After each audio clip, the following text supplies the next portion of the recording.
నమస్తే, welcome to Andhraprabha. నేను మీ శ్రీవిద్య.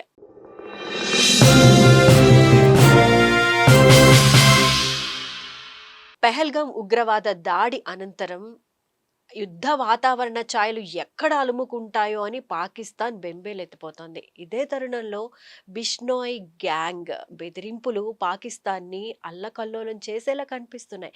అసలు ఏం జరిగింది, ఏం బెదిరింపులు వస్తున్నాయి, ఈ విషయాల గురించి డిస్కస్ చేయడానికి సీనియర్ జర్నలిస్ట్ కిరణ్ గారు మనతో పాటు స్టూడియోలో సిద్ధంగా ఉన్నారు. వారిని అడిగి మరిన్ని విషయాలు తెలుసుకుందాం. కిరణ్ గారు నమస్కారం. నమస్తే అండి. Welcome to Andhraprabha. Thank you.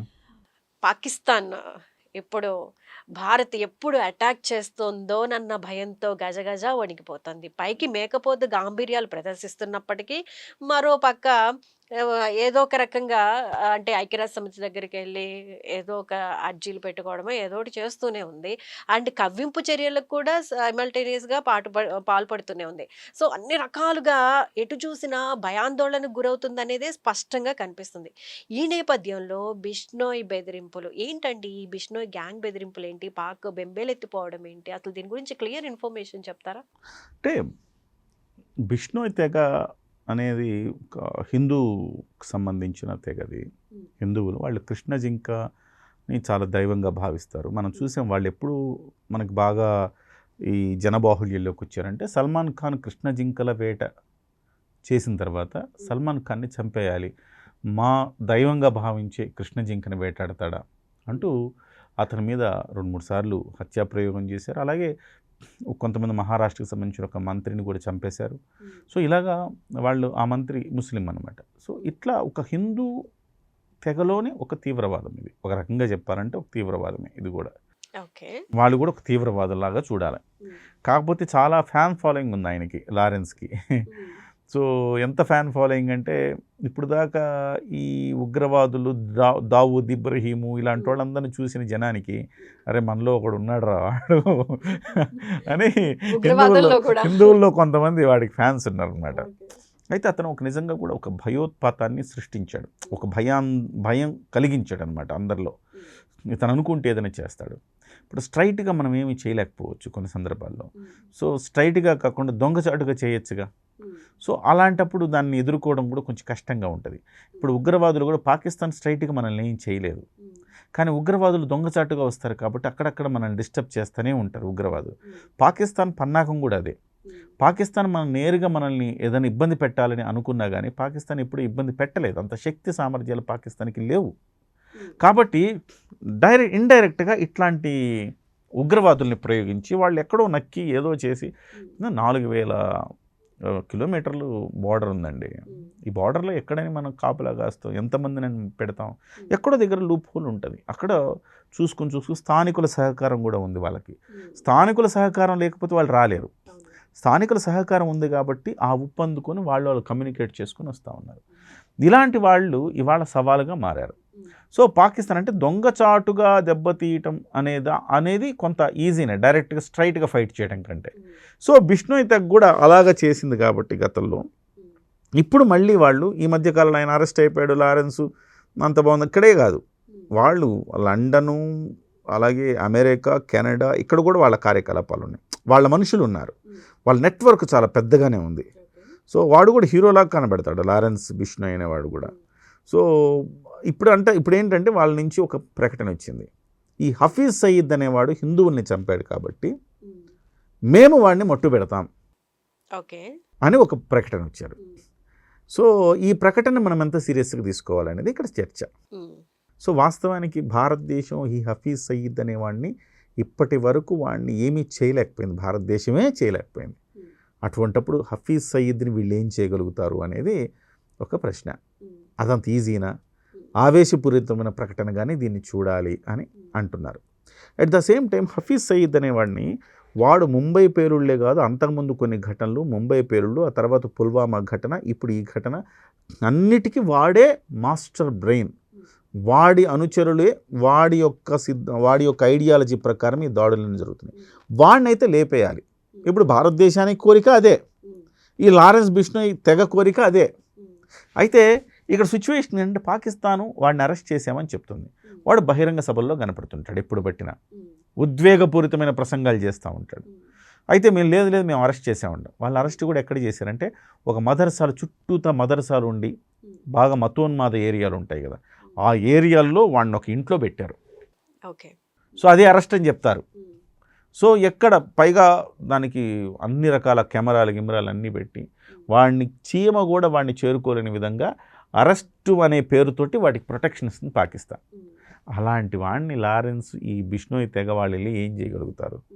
ఏమీ చేయలేరు. వాస్తవానికి అదొక ఆవేశపూరితమైన కోపంతో ద్వేషంతో వచ్చిన ఒక ప్రకటనగానే మనం చూడాలి తప్ప వీళ్ళు అలా చేస్తారు అంటే నిజంగా అయితే భారతదేశంలో హఫీజ్ సయీద్ ఉంటే వేసేస్తారు, అది వేరే విషయం.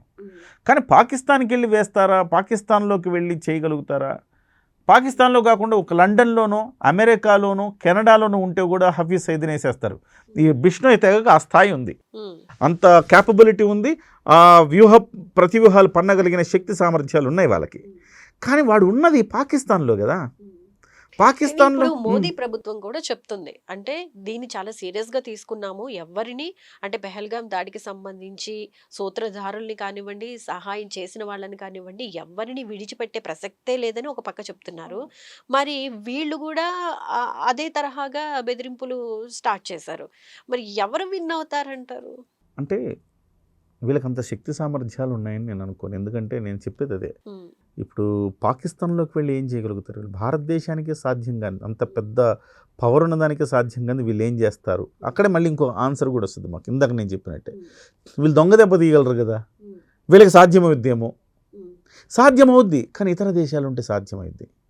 నేను అదే అంటున్నా, పాకిస్తాన్లో ఉంటే శత్రు దుర్భేద్యం.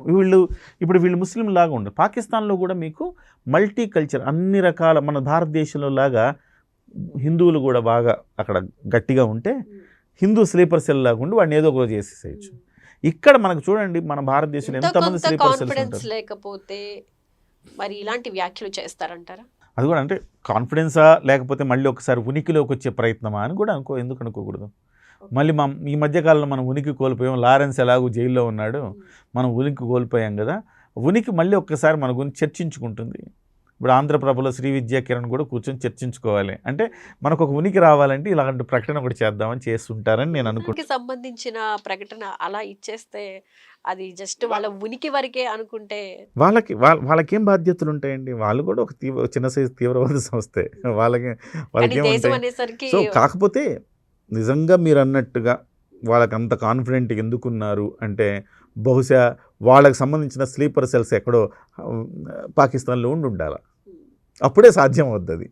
అట్లా సాధ్యమైద్దా? పాకిస్తాన్లో హిందువులు ఇక్కడ భారతదేశంలో పాకిస్తాన్ వాళ్ళు వచ్చి ముస్లిమ్స్గా ఇక్కడ చలామణి అవుతూ స్లీపర్ సెల్స్గా ఉండడం ఈజీనే, కానీ ఇక్కడి నుంచి పాకిస్తాన్లో హిందువులుగా చలామణి అవుతూ స్లీపర్ సెల్స్గా ఉండడం అనేది సాధ్యమయ్యే పని అనేది పెద్ద క్వశ్చన్ మార్క్. ఎందుకు ఎత్తుతుంది? అంత సీన్ ఏం లేదు. పాకిస్తాన్ బెంబేలు ఎత్తుతోంది. ఇప్పుడు మీరు అన్నట్టు మీ ఎంట్రోలో ఏదైతే చెప్పారో నిజంగానే బెంబేలు ఎత్తుతోంది.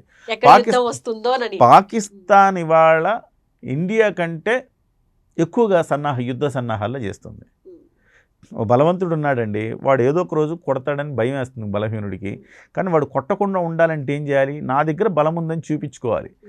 ఆ ప్రయత్నం వీళ్ళు చేస్తున్నారు. ఇప్పుడు పాకిస్తాన్లో వచ్చి కర్రసాము చేసే నేను కొట్టేస్తా రెడీగా ఉన్నా అంటే అప్పుడు బలవంతుడు ఏమనుకుంటాడు, ఓహో ఇప్పుడు చాలా అప్రమత్తంగా ఉన్నాడు, ప్రస్తుతానికి ఆపుదామని, తర్వాత చూద్దాం వీటి సంగతి అనుకుంటుంది. అట్లీస్ట్ ఇప్పుడు దాడి జరగకుండా ఉంటుంది అనేది వాళ్ళ ఉద్దేశం తప్ప నిజంగా చూడండి భారతదేశం ఎక్కడైనా యుద్ధానికి సన్నద్ధం అని చెప్తా ఉంది, చూస్తుంది, అన్ని రకాలుగా దారులు మూస్తుంది. కానీ వాళ్ళు మరింత వేగంగా కరాచీ ఎయిర్ బేస్ కానీ అక్కడ కానీ ఇక్కడ కానీ రకరకాల లాహోర్లు అంట, సో యుద్ధ మేఘాలు కమ్ముకున్నాయి, 36 గంటల్లో మా మీద దాడి జరుగుతుందని స్వయంగా వాళ్ళే చెప్తున్నారు. 36 గంటల్లో మా మీద దాడి జరగబోతుంది, అందుకే సిద్ధంగా ఉన్నామని.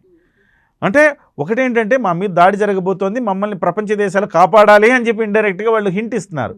రెండోది, మీరు దాడి చేస్తే కూడా మేము ఎదుర్కోవడానికి సిద్ధంగా ఉన్నాం, మేము గాజులు తొడుక్కోలేదని చెప్పడానికి ఇంకోటి చేస్తున్నారు అనమాట.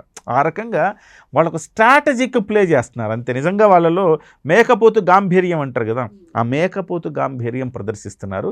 అయితే వాళ్ళకి పాకిస్తాన్ ఇండియా ఆర్మీదే భయం తప్ప బిష్ణోయ్ తెగ వచ్చేసి ఏదో చేస్తుందని వాళ్ళు ఏమనుకోరు. సో వీళ్ళు కూడా బిష్ణోయ్ తెగ వాళ్ళు కూడా నిజంగా ఛాన్స్ ఉంటే చేస్తారు వాళ్ళు. కానీ అది అంత ప్రాక్టికల్గా సాధ్యమయ్యేది అనుకోను. బట్ ఏదేమైనా వాళ్ళకు ఒక ఉనికి వచ్చింది. ఆ ఉనికి కారణంగా మనోళ్ళు కూడా కొంతమంది ఉన్నారు వాడిని వేసేస్తారంట అని చెప్పి కొంతమంది సంతోషపడుతుంటారు. అంతవరకే తప్ప నిజంగా ఇదంత సీరియస్గా వెళ్ళి అలా అటాక్ జరుగుతుందని నేనైతే అనుకో. అది పాకిస్తాన్ దృష్టిలో పెట్టుకుని హడలిపోతుంది అంత అనేది అంత ఏం లేదు. రైట్ అండి. Thank you so much. Right అండి, థ్యాంక్ యూ.